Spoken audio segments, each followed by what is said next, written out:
Bueno, ahora damos paso a la próxima ponencia. Invitamos a la doctora María de Jesús Medina Arellano a acercarse. Ella es investigadora titular del Instituto de Investigaciones Jurídicas de la UNAM, doctora en bioética y jurisprudencia médica por la Universidad de Manchester en Reino Unido. Es coordinadora académica del Diplomado en Bioética, Salud y Bioderecho del Instituto de Investigaciones Jurídicas. Ha recibido numerosos reconocimientos como, por ejemplo, la Medalla al Mérito Académico Alfonso Caso de la UNAM, el Premio Sor Juana Inés de la Cruz de la UNAM. Se le otorgó también el reconocimiento Distinción Universidad Nacional para Jóvenes Académicas y recientemente también la Universidad Autónoma de Nayarit le otorgó el reconocimiento a Mujer Líder en Vinculación en el marco de la celebración del 8 de marzo del Día Internacional de la Mujer. Es coordinadora de la Ibero-American Network International Association of Bioethics. Ha integrado diversos comités de ética y sido editora académica de varias revistas científicas relacionadas a la ética y las leyes relacionadas a la salud. Es miembro de la Academia Mexicana de Ciencias. Ha tenido una prolífica producción académica en los temas de bioética y derechos humanos, derecho médico, ética y justicia en salud pública y regulación de nuevas biotecnologías, particularmente las genéticas y sobre células troncales. Muchas gracias por participar, doctora. Doctor, perdón. Muy buenos días, gracias particularmente con cariño a la doctora Rocha, con quien precisamente en este cálida presentación que hace el doctor Daniel de la semblanza, pues he participado en comités de ética de la investigación, pues nos hemos nutrido de estas experiencias que tenemos luego en la práctica cotidiana de los dilemas éticos que se van presentando en la investigación científica, ¿no? Agradezco mucho a todas y todos los ponentes que me han precedido. Les comentaba que se han interrelacionado las charlas muy bien, han hablado ya de todos los temas que yo iba a hablar, por tanto les agradezco, ¿no? Y bueno, sí me queda un poquito más, traigo más preguntas que respuestas. Y claro, tratando de entrelazar los desafíos que ya había presentado el doctor San Juan respecto de la libre elección, la autonomía, que son los desafíos creo que más importantes en la investigación en seres humanos con neurotecnologías, ¿no? Ya lo mostraba muy al inicio la doctora Laura Sánchez, estos desafíos éticos que representa, y también el doctor que le precedió sobre, pues, quién no puede determinar o dar su consentimiento sin ninguna coacción o coerción que pueda limitar la investigación científica, ¿no? Y quién decide cómo y cuándo. También otro importante aspecto que ustedes ya abordaron es no solamente esto, sino cómo y para qué, ¿no? ¿Para qué llevar a cabo estas intervenciones? ¿Siempre será para mejorar o para conocer? Pero bueno, ya conocer nos lleva a mejorar, ¿no? Y siempre la pregunta es, pues, ¿qué es mejorar? Yo quiero, antes de continuar, decirles que les voy a compartir estos elementos de reflexión, son derivados de un proyecto de investigación docente patrocinado por el programa PAPIME de GAPA de la UNAM, donde nos dimos a la tarea de varias académicas y académicos en esta área, reunir elementos conceptuales necesarios para entender y analizar cada uno de los temas de la bioética. Entre ellos estaba ya desde hace un par de años, desde el 2019, el de neuroética, neuroderecho e inteligencia artificial. Mis compañeros Jorge Alberto Álvarez Díaz, quien es actualmente consejero de la Conbioética, ha escrito al respecto y también en este cuadernillo. Juan Daniel Macías Sierra es base de su tesis de maestría, ahora está continuando con estudios de doctorado, son sobre la responsabilidad o la agencia moral de la inteligencia artificial. Su servidora, Frida Romay Hidalgo, que también está en justicia distributiva en salud, porque también lo que tocaron es muy importante, ¿no? Cómo cerrar las brechas, la desigualdad, ¿no? Cómo llegar con la tecnología y sin acceso a los datos. Eso es vital, importante, y lo abordamos también en este cuadernillo. Quiero también agradecer la aportación de Carla Casas, quien es egresada de la licenciatura en Neurociencias de la UNAM, donde junto con la doctora Rocha tenemos la gran oportunidad de aprender de las y los estudiantes de esta licenciatura, que está ya en su 8º año. Y también, bueno, se avanza mucho de las reflexiones de otro colega del Colegio de Bioética, el doctor Rodrigo Ramos Zúñiga, quien ya tiene muchos años también reflexionando sobre estos temas, y su último artículo está aquí también en la Gaceta Médica de México. Agradezco mucho al presidente de la academia que está aquí también desde el inicio, pues anidando estos debates que son muy importantes y que estoy segura que juntas y juntos podemos proponer más respuestas, ¿no? ¿Qué relación existe entre el cerebro, ética y derechos humanos? Ya la doctora Lilian lo exponía con la presentación, la ponencia previa, ¿no? Hay muchos desafíos que tienen que ver con lo que muchas personas han hablado de neuroderechos. Yo tengo un poquito de resistencia a hablar de neuroderechos, sino preferiría hablar los derechos que están constitucionalmente ya protegidos y que son una extensión precisamente para poder ser aplicados a las nuevas neurotecnologías. Y entonces, anclados en estos derechos ya existentes y protegidos por la Constitución, hacer una regulación que nos lleve a tener lo que llamamos una regulación basada en evidencia científica, ¿no? ¿Qué tenemos de evidencia científica que nos lleve a precisamente regular los nuevos dispositivos médicos? Ya nos decían, la norma se acaba de actualizar, pero conforme al progreso científico, limitando cualquier atentado a la dignidad de las personas, que puede ser en contra de la libertad, que es la autonomía.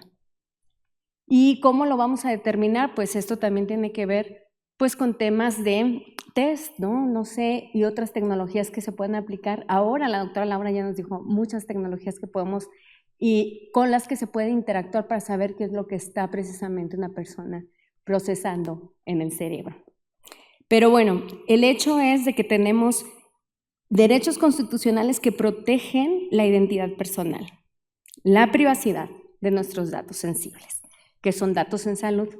Tenemos obviamente la autonomía, la beneficencia y no maleficencia, que son los principios de los que nos hablaba el doctor San Juan. Siempre me preguntan mis colegas de otras universidades, ¿pero dónde tú ves esto en la Constitución mexicana? Pues nada más léete el artículo primero, último párrafo constitucional, que es el principio que nos habla a vivir una vida sin discriminación y en igualdad. Y justo lo que los desafíos o dilemas éticos inéditos que nos presenta es aumentar brechas de desigualdad y discriminación con el uso de estas tecnologías, ¿no? ¿Quién accede? ¿Cuántas personas pueden ser parte de un ensayo clínico? ¿Cómo las reclutamos?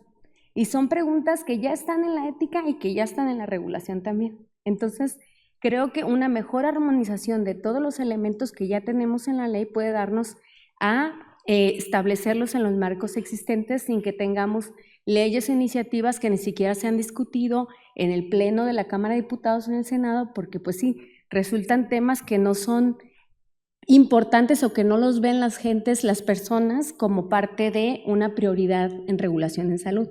Sin embargo, tenemos investigación en salud previa, ya hablamos de los ensayos preclínicos, ¿no? Hoy en día necesitamos más ensayos preclínicos.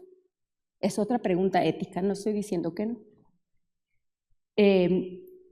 ¿Hay algún tipo de enfermedades, quién decide, donde nos podamos pasar directamente al humano? Y estas son preguntas en el estado del arte de la neuroética y de las neurociencias, ¿no? Podrían ser pues muy polémicas, pues sí lo soy muy polémica porque me gusta que los desafíos que tenemos enfrente pues vayamos más allá, ¿no? Porque ¿cuánto tiempo queremos llegar a la investigación final y cómo queremos llegar? También no se trata de llegar primero, hay que tener buenos procedimientos y buenas prácticas. Los últimos dilemas que tenemos de la inteligencia artificial pues hacen un poquito que nos dé miedo, ¿no? Pero el miedo no puede obstaculizar a la ciencia.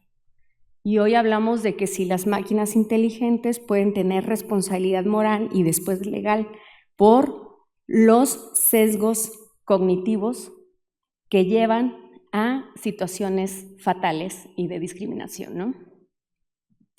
¿Qué es la neuroética? Ya no me voy a detener tanto, pero sí hay dos enfoques. La privacidad, las neuroimágenes que tienen que ver con la ética del consentimiento. Ahora, la neurociencia de la ética también lo mencionaban el doctor Cázares y la doctora Patricia Olvera, se han dedicado más a ver cómo juzga éticamente un cerebro. Han tratado de de elucidar cómo las y los juzgadores toman decisiones judiciales, por ejemplo, ¿no? Y si estas decisiones judiciales tienen un esquema ético o no. Y de ahí podemos ver, pues, quién les enseña ética, no solamente a los tomadores de decisiones judiciales, también a las y los estudiantes de medicina. Pero esta es otra parte, pues, de la ética de las neurociencias, ¿no? Y justo esto nos da o nos lleva a investigaciones de la neuroética o la neurociencia empírica, que nos lleva también a tener dilemas morales respecto de cómo se utiliza la interpretación de las neuroimágenes, ¿no? ¿Quién está interpretando y quién está vigilando cómo interpreta? ¿Sí? Y la otra parte es la teórica, que es la integración precisamente de las neurociencias con las teorías éticas. Y hay muchas relevantes, libertarias, otras que son conservadoras o intermedias, como el intuicionismo, emotivismo. Las más conservadoras nos lleva al prohibicionismo y al prescriptivismo. Y bueno, perdón que les hable de estas teorías filosóficas, pero es importante que sepamos qué teorías éticas y filosóficas están detrás de cualquier norma que nosotros queramos aprobar para estas nuevas neurotecnologías, porque no hay una sola.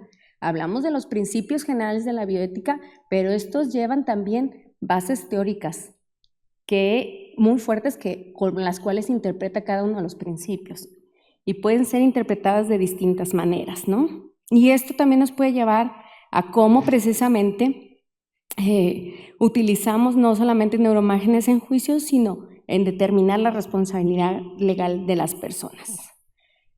Ahora yo quiero pues mencionar algunos problemas en cuanto al mejoramiento cognitivo.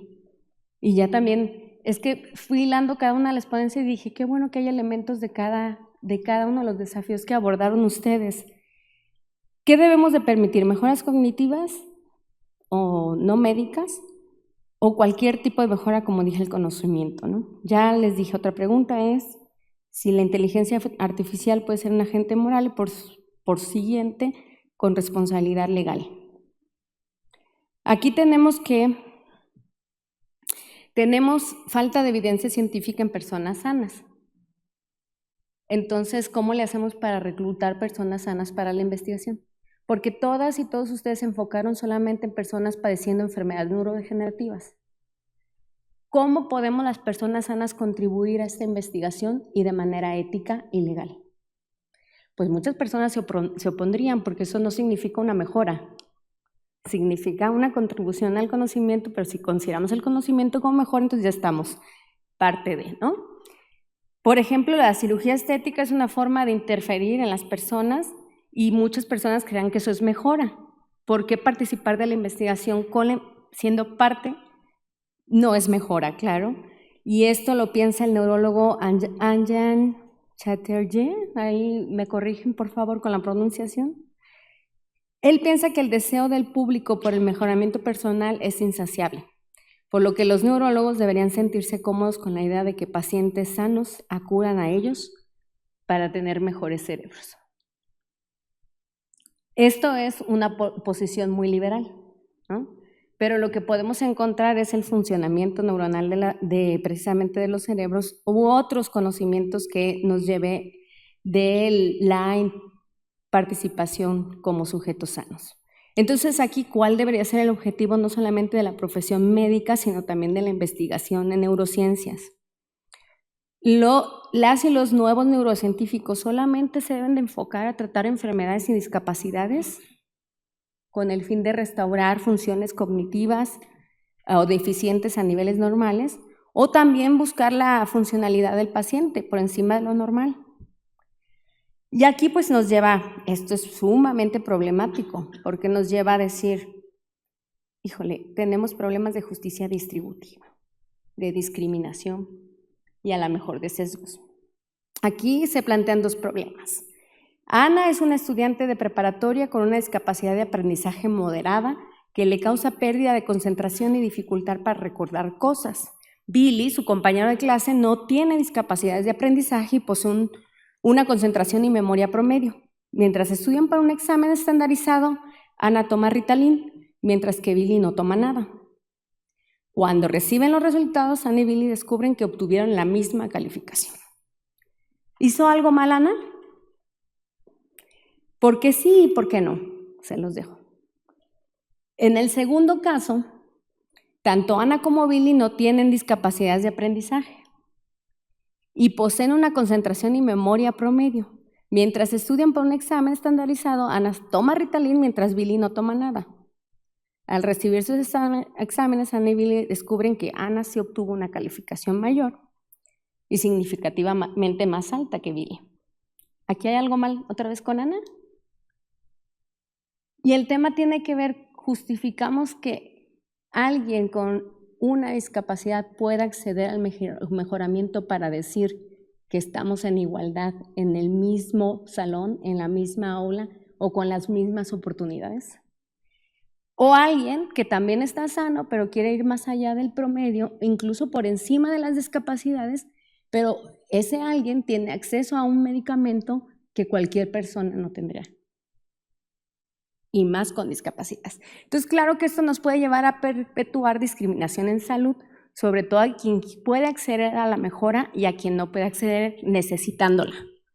¿Cómo nos planteamos estos dilemas y la resolución de problemas? Yo no lo veo en ninguna ley discutido, perdónenme. Y ya lo criticaba usted muy bien, ¿no? Que se están enfocando a la privacidad, a los datos y no vemos justicia distributiva, acceso para quién, para quiénes. Hay otros derechos en juego que nos plantean el desarrollo de las neurotecnologías que debemos de estar discutiendo. Posiciones como dije, conservadoras, la modificación es aceptable siempre que busque mejorar tanto discapacidades como enfermedades. Una postura más liberal, nada más que con el objetivo de llevarnos a la normalidad. ¿Quién sabe qué es la normalidad? Porque con mis estudiantes de neurociencias he aprendido el tema de neurodivergencias, ¿no?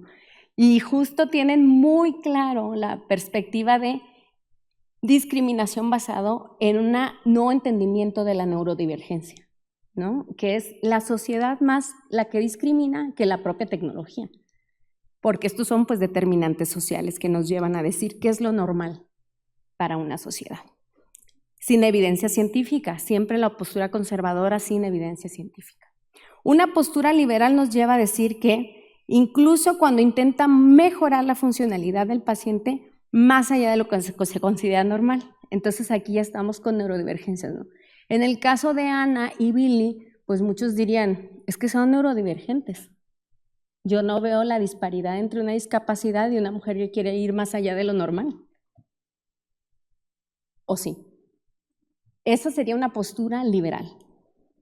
Una postura transhumanista, que es una postura que acepta todo también, es más allá de la liberal, sin condiciones, con la esperanza de que los seres humanos logren un intelecto superior, eliminación del sufrimiento, aumento de la fuerza física, libertad de enfermedades, entre otros. Aquí lo polémico de las y los atletas de alto rendimiento, ¿sí? Las personas que van a una universidad privada respecto de la pública, en cuestión de que hoy en día tenemos mejor educación en las instituciones privadas.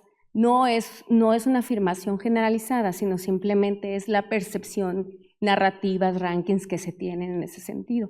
Entonces las posiciones transhumanistas dicen, si ya tenemos esta discriminación social y este desequilibrio, ¿qué no nos plantea la neurotecnología de lo que ya tenemos? Y bueno, hasta ahí quedan estos temas para pues tener esta discusión respecto a cuál será la postura ética de cualquier regulación respecto de los riesgos de la mejora cognitiva, de la neurotecnología o cualquier neurotecnología. Ahora, la agencia moral de la inteligencia artificial. ¿Qué pasa si comete un error? Pues ya vimos que tiene fines devastadores o los sesgos de los datos que se tienen por los algoritmos de la IA nos lleva a consecuencias terribles de los cuales a veces no tenemos bien claro cuál es la responsabilidad legal. Aquí, ¿qué pasó? En 2022, el algoritmo de Instagram fue criticado por mostrar contenido relacionado con autolesiones y suicidio a personas en situaciones de vulnerabilidad, incluidas adolescentes. Ya sabemos que este caso pasó en Reino Unido, donde esta chica, Molly, pues se suicidó Su familia descubrió que había sido expuesta repetidamente a un contenido depresivo y de autolesiones en estas plataformas. La investigación, el forense, encontró precisamente que el algoritmo fue determinante para que ella tomara significativamente la decisión y su deterioro emocional para tomar la decisión de suicidarse. ¿Y a quién se le atribuyó la responsabilidad legal? De injusticia. ¿Sí? Y por eso hoy en día en México la Suprema Corte ha resuelto que el uso de la inteligencia artificial es precisamente apoyo a las capacidades cognitivas humanas. Y la responsabilidad y la autoría de cualquier contenido elaborado con el apoyo de la IA es responsabilidad de quien le está dando las indicaciones y las órdenes. Es muy difícil mediante una prueba científica forense determinar quién es, pero al final la buena práctica que tenemos que hacer es establecer cuando hemos usado la inteligencia artificial para llevar a cabo cualquier trabajo de investigación, de práctica profesional o del uso cotidiano de nuestras herramientas. Y esto pues debería de ser también lo que le debería de preocupar a las y los legisladores cuando propongan una regulación respecto del uso de las nuevas tecnologías y la inteligencia artificial, ¿no? Los sesgos algorítmicos tienen un origen en un humano, no se crean por sí solos. Y esto también es en cuanto a autoría. Y muchas personas estaban justo en contra de que se le diera autoría a las personas que utilizaban la IA, lo cual es muy tramposo, porque entonces no podemos nunca vincular esta responsabilidad legal con una actitud ética y moral previa a llevar a cabo las acciones con el uso de cualquier neurotecnología. Como les dije, tengo más preguntas que respuestas. Se me acabó mi tiempo. No, un minuto. Yo les preguntaría a ustedes, investigadores, ¿qué tipo de investigaciones nos gustaría apoyar más? Como les decía, preclínicas, no clínicas, directa en humanos. ¿Cuáles podrían tener el mayor impacto en nuestras vidas si nosotros estamos con el mejoramiento del uso, con el uso de las neurotecnologías para mejorar qué? ¿A quiénes? ¿Quién debería, o nada más generar conocimiento? ¿Sí? ¿Quién debería decidir estas situaciones? Definitivamente concluyo que el desarrollo debe estar guiado por los derechos humanos, como lo señala el título de la presentación, por la protección al libre albedrío que tenemos todas las personas, que es el principio de autonomía que está protegido en el artículo 1 constitucional, último párrafo, donde se señala que nadie, ninguna persona en este país puede ser privado de su libertad y su dignidad si no es que medía un debido proceso mediante las autoridades judiciales existentes, ¿sí? Ahí es donde están los 4 principios de la bioética: autonomía, justicia, siempre en beneficio de las personas y nunca en el maleficio de las personas. Pero, como les digo, estos principios tienen teorías de interpretación. No son principios de la bioética y qué bonitos, no. Todos ellos se pueden leer desde posiciones conservadoras, liberales y transhumanistas.